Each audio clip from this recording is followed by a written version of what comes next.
n'umukama.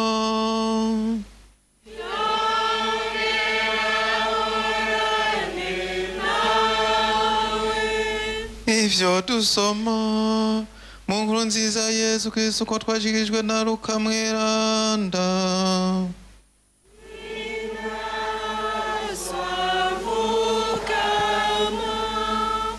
Muri irya misi Yesu yabariye abigishwa biwe ati, mwebwe munyumviriza ndababwiye, kunde abansi banyu, girire neza ababanka, hezagire ababavuma, sabire ababeshera.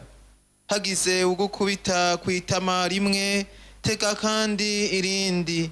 Nuzogutwara umutamana, ntumuze kugutwara ikanzu. Ugusavye numuhe, kandi nuzogutwara utwawe ntuturanire. Ico mushaka ko abandi babagirira, kibagirire namwe. Nimwakunda abakunda gusa, bibamariye iki? N'abanyakabi nyene barakunda abakunda. Nimwagirira neza abagirira neza, bibamariye iki? N'abanyakabi niko babigira. Nimwagurana abo mwishimiye ko bazobasubiza, bibamariye iki? N'abanyakabi baragurana abanyakabi ngo babaronke ibingana na bino nyene. Mweho rero kunde abansi banyu, gire neza mugurane ataco mwishimiye.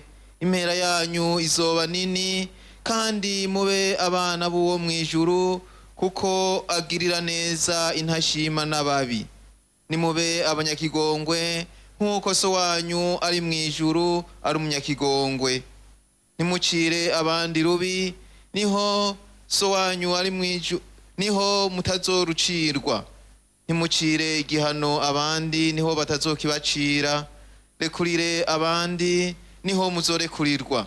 Tange, niho muzohabwa.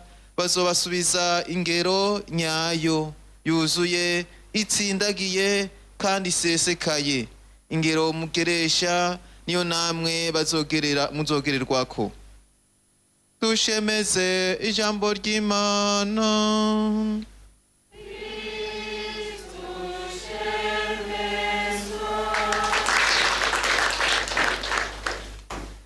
Nimube abanyakigongwe nkuko so wanyu ari umunyakigongwe.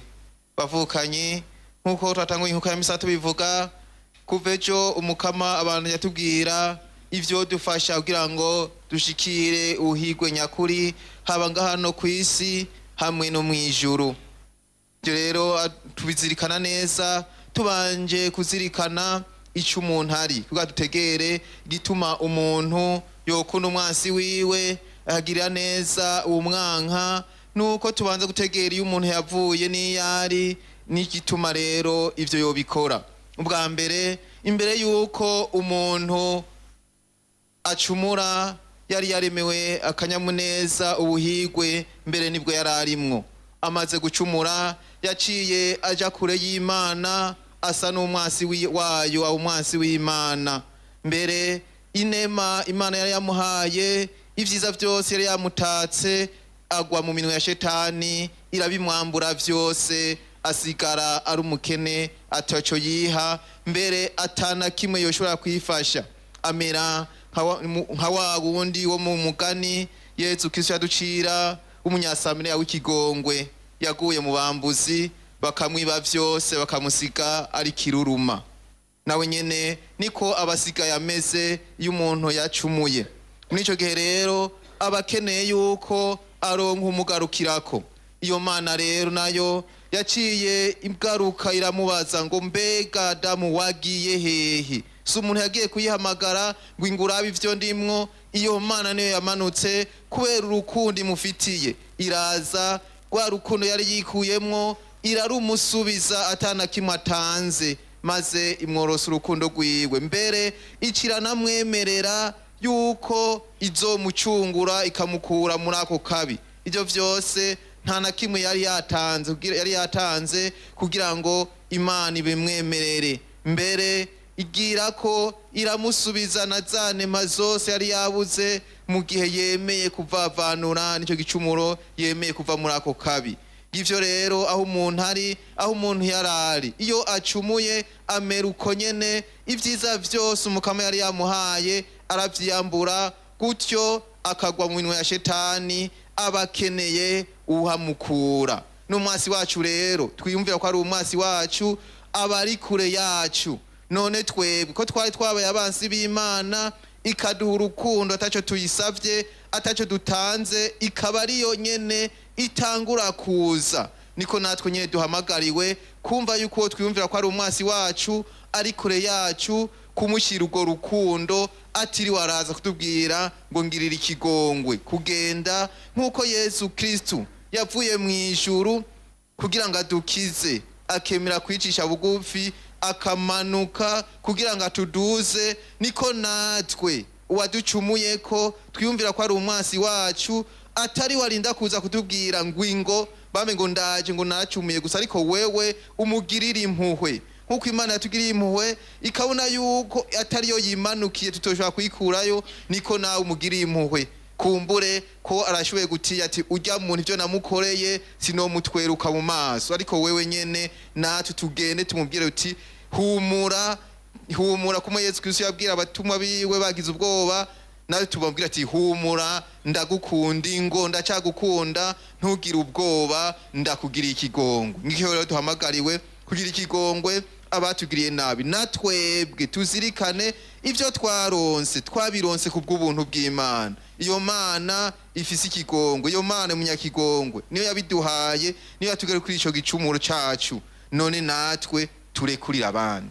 Twege Kristo ngaho aho duhamagariwe natwe kwiyumvira kugira ngo dushobore kwegera abansi bacu, tubagirira ikigongwe, kugira ngo dushobore kwegera abaduhama nkuko natwe twahama Imana, kugeza aho Yesu Kristo tumwica ku musaraba, nawe avuga ati bagiriye ikigongwe ntibazi ico bakora. Niko natwe tugenda abo bantu twiyumvira ko batwanka, twabwira ati natwe turabagiriye ikigongwe, ahubwo nimugaruke dusubire muri ubwo bunywanyi. Yesu Kristo kandi araduhamagara ati gurana ataco murondeye. Imana mu kuduha ivyo vyiza vyayo, mu kuturekura ibicumuro tugiye gusaba ikigongwe, ntaco tuyiha. Two kwiyumva dutanga iki? Nihi dutagira ngo Imana itugire ikigongwe? Nihi dutagira ngo Imana iduhe ubuzima dufise? Nihi twatanze kugira ngo tube dushitse aho turi? Nihi twatanze kugira ngo dufite n'inema zose dufise? Nta na kimwe, kandi ntaco tuzoyisubiza, ntaco dufise. Ariko Imana irabituha uko nyene, atana kimwe twizeye ko tuzoyisubiza, ari kugira ngo ihimbagwe no kwibona natwe turi mu kanyamuneza yaturemeye. Nico gituma rero natwe duhamagariwe gushika aho nyene, gutanga ataco durondera. Yaraduhaye mbere na mutima mweranda, adufasha kuzirikana ivyiza vyayo, adufasha kugaruka mu mwe bwayo, kugira ngo dushobore kuyishikira ivyo vyose bitubera ingazi, kugira ngo tujikire. Ni Imana yonyene yabiduhaye kandi ataco twatanze. None rero umwe wese yokwibaza hari mbere n'ivyo na Yesu Kristo ahatwihereza ku meza meranda tubaza, ubwo wazirikanye ku vyo ufise vyose wabirose kubw'ubuntu bw'Imana, atavyo wari ukwiye kuko wari wamaze kuyikura ku buntu urijana. Nivyo twozirikana n'urya mugani Yesu Kristo yaciye, aca umwana w'igishishumwe arumvikana ko ari we yikuye mu buntu bw'Imana. Urya mugani w'intama yazimiye, intama iva mu zindi ikigira, ariko umwungere kuko impuhwe ayifitiye niwe agenda kuyirondera, akagenda kuyirondera kugira yigarukane. Arazi yuko atagiye kumita zo kwigarukana, ariko aragenda akayigarukana kugira yigarukane mu zindi, agaheba izo zindi. Niko natwe n'Imana igira igihe twacumuye, irazi ikadusanga iyo twagiye, ikatwakira mbere ikazi duteruye, ikagira umunsi mukuru. Natwe twumva uko nyene, tugira umunsi mukuru kuko turekuriye uwundi yari yaduhevye. Tugira umunsi mukuru ko twasubije hamwe n'uwari twiyumvira ko ari umwasi wacu. None rero aho Yesu Kristo atubariza tuze tumwishure, turabti none ngiye gusubiza hamwe nandi, wongiye gukorera iciza ninde agikeneye? Nawe ikintu ca mbere wogirira umuntu akenera n'urukundo, kumwereka urukundo yari yararubuze, kumwereka yuko afise Imana imukunda, kumusubiza hamwe n'ubunywanyi n'Imana. Uti ngo burya hariho Imana igukunda, hariho umuntu agukunda, hariho uwo wibagiye nubwo uri kure, nubwo ubona wacumuye cyane wiyumvira ngo Imana yaraguhevye, ntiyaguhevye, ngo iracyagukunda kandi izokwama igukunda. Natwe rero umukama tuze tumwereka aho nyene uno munsi, umwe wese agende asubiye mu mutima wiwe yiyumvire, ninde ngiye kugirira neza uno munsi, ninde ngiye kwereka urukundo, ninde tugiye gusubiza hamwe twari twarashize kubiri, ninde ngiye guha ikintu atarafise ntizeye ko azonsubiza, canke gushika uno munsi uwo nagiriye neza uno munsi ninde, kuva mu gitondo, nimba atari umwe ndagirira neza, nimba atari umwe ndagikorera, ngende mfashe ingingo kugira ngo ngende nanje ngire gutyo nkuko Yesu Kristu yamaye dusaba. None rero ku meza meranda dusaba umukama aduho mutima wo kubana yatuzirikana kwico turi cyose, tukesha ubuntu bw'Imana. None natwe uko dushaka abandi batugirira tubigira abandi. Nimube abanyakigongwe nkuko so wanyu ari umunyakigongwe.